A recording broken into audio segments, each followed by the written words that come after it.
our dreams come true. And it's all because of you. You share the vision, you grab the torch. You face the mountain, you're standing tall. You weather the storm, you paid the price. You kept on climbing through it all. Yes, we're celebrating you. Your health, a hope and freedom everywhere. We're celebrating you. Your life, what you've done, what you plan to do. Celebrating you. Your way, to let you know how much we care. Celebrating you. Your health, your life, you.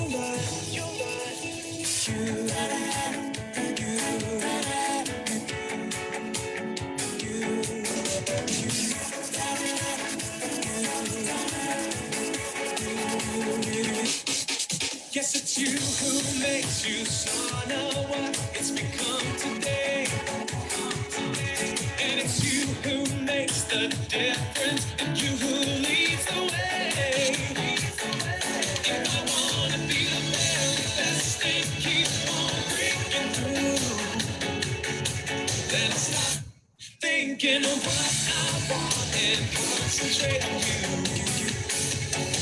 You share the vision, you grab the torch, you face the mountain, you're standing tall. You weather the storm, you pay the price, and keep on climbing through it all. And we're celebrating you. For health and freedom everywhere. We're celebrating you. Your life, what you've done, what you plan to do. Celebrating you. Your way, to let you know how much we care. We're celebrating you. Your health, your life. We all have great ambitions of our own we like to share.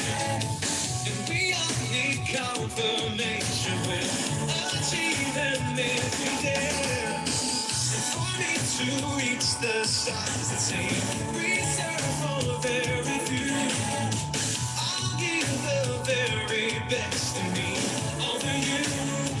For you, 'cause we're celebrating you. And we're celebrating you. And we're celebrating you. For health and freedom everywhere. We're celebrating you. What you've done and all you plan to do. Celebrating you. To let you know how much we care. Celebrating you.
Hello everyone. Hello. So tonight we are very honored to invite David Martinez, our product content specialist from our Usana. Will be sharing the importance of supplements to our wellness and health. So let's welcome Devin. Hello, thank you so much for having me. I'm really excited to be here. Like Cindy said, my name's Devin. I'm the product content specialist with the Ask the Scientist team at Usana Corporate. I've been doing this kind of work for about 7 years in the field, just sharing science information and trying to distill the complicated research and science work that we're doing at Usana for the everyday person, just making this information really accessible for people that are using the information and educating others. So yeah, I'm really excited to be here and to talk about this topic of why supplementation. It's a topic I enjoy because it allows us to kind of get into some of the fundamentals of nutrition and talk about how supplementation fits into that. So let's just get started. So a few questions that I'm going to cover today are these three. I'll focus a little more on the first two. There actually is an entire separate presentation because there's so much to talk about USANA itself and our processes and systems, and so that third question, we'll be able to dive a lot deeper into that in a couple months. We have another session set up specifically for that one, but I'll cover it a little bit. But mainly today we'll talk about, why worry about nutrition and what are the right levels of nutrients, and then how USANA fits into that. So just to start off with that first one, I mean, why do we need to worry about nutrition?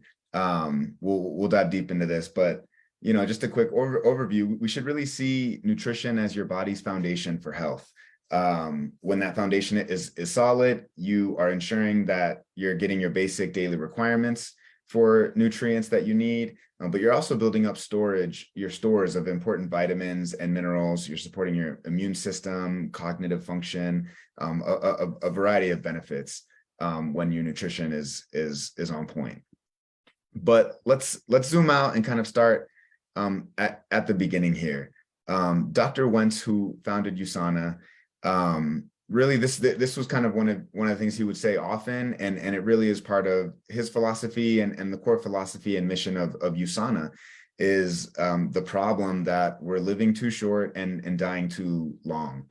The question of quality of life and longevity was really like a core fundamental part of USANA and the work we do at the company.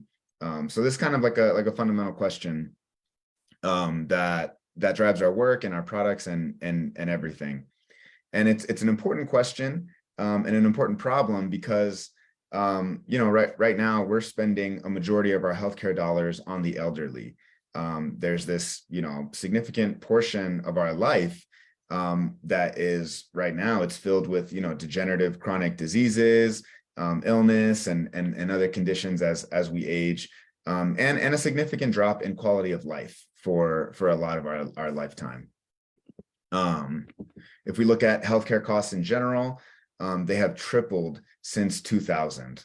So we're spending a lot more on healthcare, a lot more resources on a lot of these conditions, and especially as in older age. So you might be thinking that a lot of this is unavoidable, right? It's a normal part of aging, and maybe there's not much that we can do about longevity and quality of life and some of these issues that we're seeing broadly in healthcare. But the reality is that 66% of deaths are caused by chronic degenerative conditions. And a lot of these conditions are preventable through diet and lifestyle modifications. So we weren't able to list specific names of some of these conditions on this chart, but you can see that in some cases, up to 90+% of these cases of chronic degenerative conditions could have been prevented. And when we talk about diet and lifestyle modifications, that's a lot of different things, right? It's exercise, it's sleep, mental health stuff. It's a lot of different things. For example, walking and riding a bike for your transportation instead of driving as much, or trying to find an active hobby, eating vegetables for your snacks and fruits instead of fried food or junk food, cutting soda. One of my big lifestyle habits that keeps me going, that I kind of swear by, is every morning, every day, I take my dogs on a walk. I get some fresh air, get some exercise, sunlight. Yeah, we all have different things in our lifestyle that we do to keep us healthy. And these are a really big part of preventing some of these conditions. But if we look at some of the biggest risk factors to our health and longevity, so smoking, obviously, in this chart is a big one. That's one we've known for a while. Causes a lot of issues, raises your risks for other diseases and conditions. High blood pressure, obesity, also we've known for a while is linked to other conditions and health issues. But the entire bottom half of this chart, as you can see, are all risk factors that are related just to diet and nutrition. Obviously there's, we've talked through some other risk factors and other conditions, and there's a lot of different things in your life that you can do to manage those things, exercise.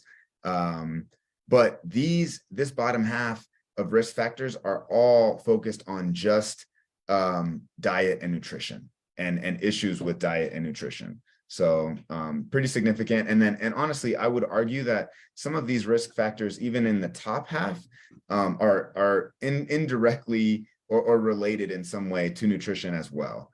So we can start to see how nutrition, diet is really like a fundamental pattern and foundational part of this sort of question of health and longevity in our lives.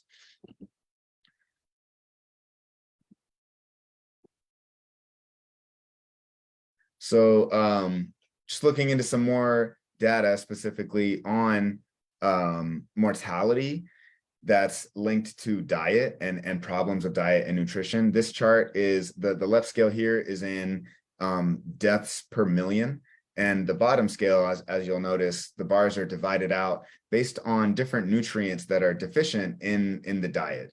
So these are actual deaths that are linked to specific deficiencies in these nutrients. So ultimately, what we're saying is that what you put in your mouth matters. What you're eating, your eating patterns, all of the stuff, it does matter. Nutrition is an important component of health. There have been numerous epidemiological studies showing the relationship between healthy eating patterns and longevity. And there's actually a recent study published in the New England Journal of Medicine showing that improving your overall diet and eating patterns, consuming less sugary beverages, less red and processed meats, and consuming more vegetables, fruits, fish, nuts, and that kind of thing, significantly reduces the risk of premature death and risks associated with cardiovascular disease. This study took place over a 12-year period, and it found that all of those risks were reduced for the following 12 years based on those first 12 years eating patterns and diet and nutrition and stuff like that. So nutrition is crucial to health and longevity. But what are the right levels of nutrients, right? When we talk about, the right nutrition, optimal levels of nutrition, what does that really mean? What does that look like? What should we be striving for? So let's talk about that. The conventional wisdom on a healthy diet is essentially, healthy fats, fruits, vegetables, complex carbohydrates, and protein. And it sounds simple enough, but let's dive into the reality. The reality is that this is a pretty common meal. There's some protein in here, some carbohydrates, maybe a vegetable. But let's look closely at the nutrition breakdown of a meal like this. So in this meal, you have 880 calories. So for a woman, it's maybe almost half of their total caloric needs for the day. But as far as like vitamins and minerals, we've got a few that are present in this meal, not super high amounts. And we're missing a lot, right? That we've researched in nutrition science. There's been about 50 essential nutrients that have been discovered, right? So definitely a lot missing from this list. And so you can start to see how it's pretty easy to get full from a meal, or even get full and get enough to eat throughout your day, but not get enough of the nutrients that you need, and to actually be kind of falling a little behind on the nutrients that you need over time, and to essentially have a nutrient gap or a deficiency. So if we look a little more closely at dietary insufficiency, we can see that a lot of the population is insufficient in different nutrients. So this graph is showing the first bar, the lighter one, is from 2004, and the second one is 2010. So this is showing a change over 6 years of what nutrients people are deficient in. And so it seems like there's more of the population that's deficient in fiber, a little bit less deficiency in iron and calcium in the last few years, but still quite a bit, 35% of the population still deficient in calcium, 13% still deficient in iron. So there's definitely like significant insufficiencies, just broadly, if we look at populations. But by the way, when we talk about essential nutrients in science or nutrition, we're talking about nutrients that your body can't make on its own. So they have to come from your diet. You have to be consuming them. So vitamins, minerals, all amino acids, some fatty acids are all essential nutrients and examples of things that you have to consume from your diet. And then not only do we have insufficiency broadly, but we also have dietary excess with certain nutrients that can be not good also. So you'll see similar chart, over the last 6 years, excesses have actually increased in diets, eating too much fat, cholesterol, especially. So that's an issue too. And if we look at this kind of pattern or some of these trends for other countries, we see similar patterns. So in North America, there's deficiencies of these different vitamins and minerals. I mean, vitamin D, almost 100% of the population, men and women, are deficient. That's pretty significant. And we also even have deficiencies in the Australian diet. 67% of women deficient in calcium, and plenty of others. New Zealand, we're seeing similar patterns. Calcium again, a couple others that are pretty deficient in the population. So these trends are global. This is something everyone's dealing with. So let's talk about RDAs. RDAs are recommended dietary allowances, or the recommended amount of these different essential nutrients that you need in your diet. And in general at Usana, we say that they're not enough. Not enough for health, for optimal health, for what we should be striving for. The RDAs were established, based off of our understanding of certain deficiency related diseases. So things like scurvy, rickets, diseases that people that were, sailing on the ocean for like months at a time would start to encounter. And so our RDAs are based off the minimal amount of essential nutrients that you need to prevent those kind of conditions, those kind of health issues. So they're not designed as optimal levels of nutrient intake necessarily. It's kind of like an RDA is kind of like having a poverty or like a minimum level income to survive, basically. Okay, so this chart is made from the work of Dr. Bruce Ames, based off what some of his work, which is called the triage theory. And it's basically the idea that when the body has a limited availability of essential vitamins and minerals, it prioritizes functions for short-term survival at the expense of some of the functions and physiological processes that are necessary for long-term health. So if we look at this a little closely, we can see if I eat a certain amount of, for vitamin C, let's say, if I consume a certain amount of vitamin C and hit my RDA, I'll avoid getting scurvy. And that's because of the way vitamin C, supports collagen synthesis. So that's great. I can avoid, the condition of scurvy and some other issues there. But clearly, if I were to consume a little bit more of vitamin C, there are some benefits that I'm currently missing just at the RDA level. Vitamin C has some benefits for energy production, heart health, antioxidant activity. And so those benefits I'm not really getting unless I'm consuming a little bit more amount of that nutrient. And I mean, it doesn't go on forever. It's not like I can consume a ton and I'll just keep getting benefit from that. It definitely drops off at a certain point, but we do see that there's an optimal level where there's some more health benefits that you're not quite getting at the RDA level. And so Dr. Ames's work is really sort of focused on the difference between surviving and thriving, actually helping your body thrive instead of just giving it the bare minimum to do what it needs to keep going. So, okay, so what does the optimal level of these nutrients look like, and how can we get some of these extra benefits? Let's go through some examples. So the research shows that optimal levels of vitamin C are more like 1,000 milligrams a day, maybe even a little bit more, but around 1,000. So although the RDA is only at 40 to 125, research showing that for energy production, cardiovascular health, and antioxidant support, all of those benefits we're going to gain once we're hitting kind of that optimal 1,000 milligrams per day.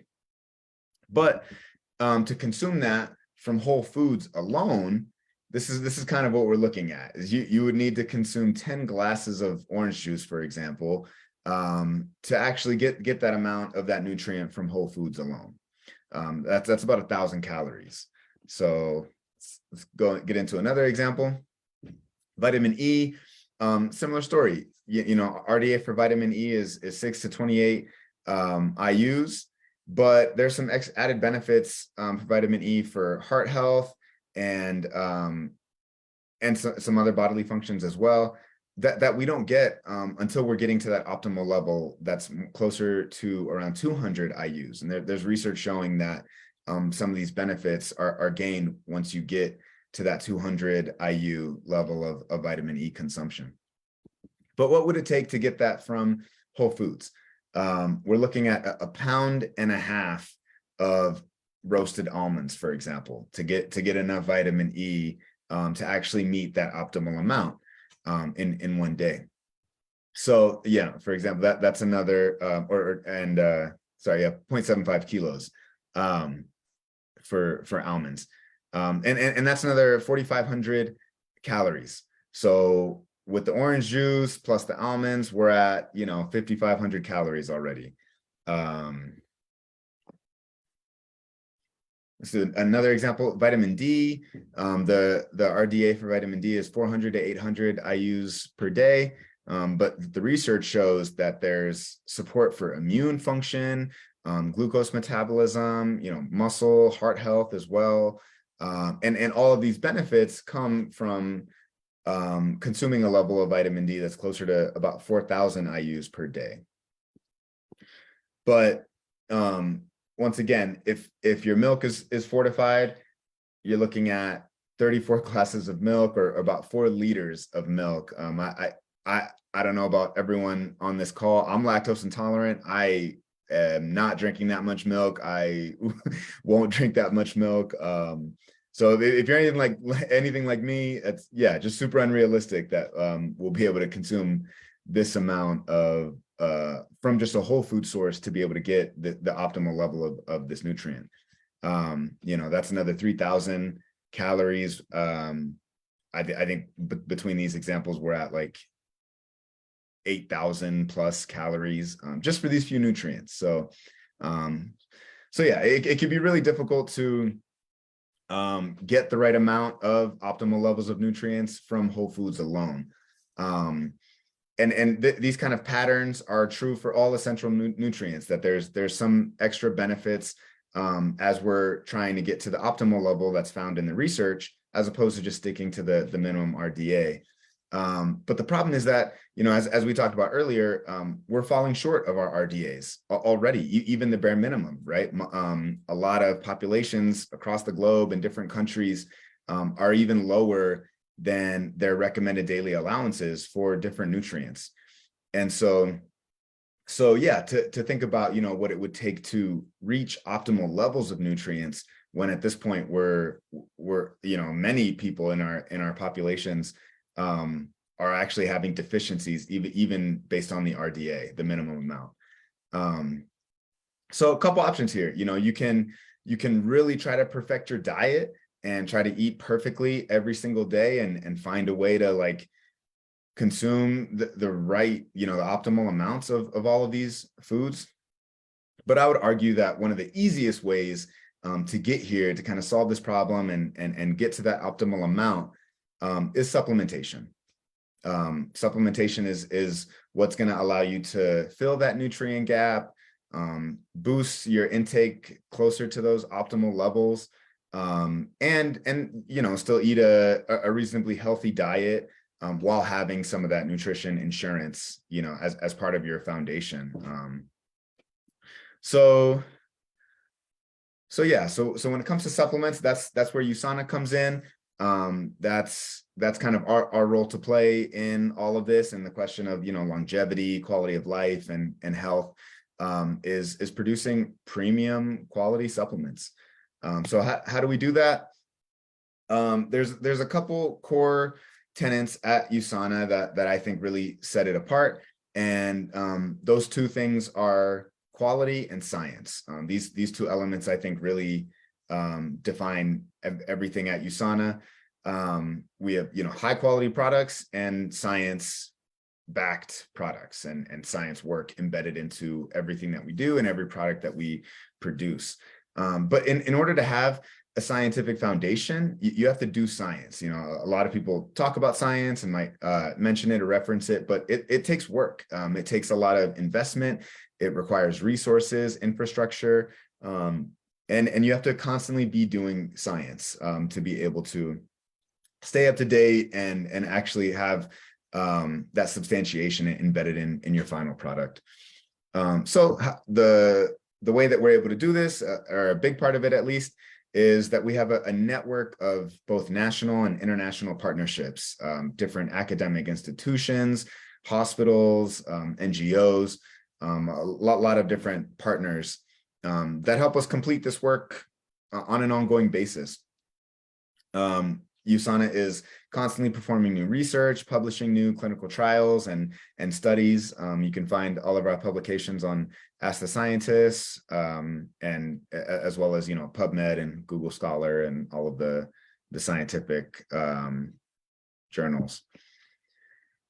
But yeah, quality is that other piece, along with science, that really makes Usana what it is.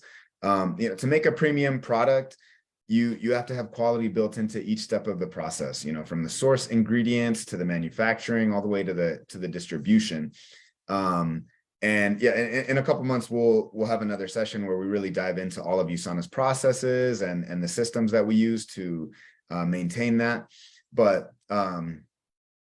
essentially, yeah, we have processes that ensure and check and make sure that quality is that we're not compromising on quality at all at every step of the way. So just kind of wrap up on the big things that we've hit today. Why do we need to worry about nutrition? Nutrition impacts all aspects of our health, our longevity, our quality of life, the amount of money that we spend on healthcare, on a national level. And, now that once we understand that nutrition is important, it's important to understand that the data shows that we're not doing a great job meeting our recommended daily allowances. And there's also a lot of research in the last couple of decades showing that there are optimal levels of nutrients that can give us some extra health benefits that aren't achieved from just consuming the RDA. So that's kind of a main issue there that we're trying to address with our work at Usana. And so how do we do that? Usana has high quality supplements, and it's a really great, convenient, and easy way to fill in those nutrient gaps and provide a nutritional foundation to your diet and your lifestyle overall.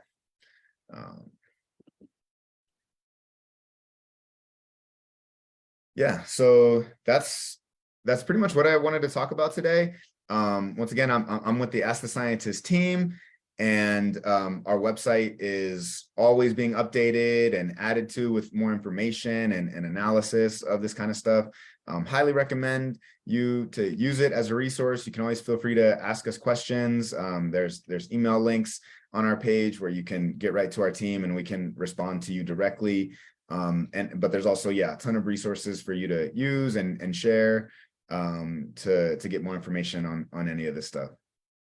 So yeah, thank you so much everyone for having me, for letting me talk a little bit about supplementation and nutrition.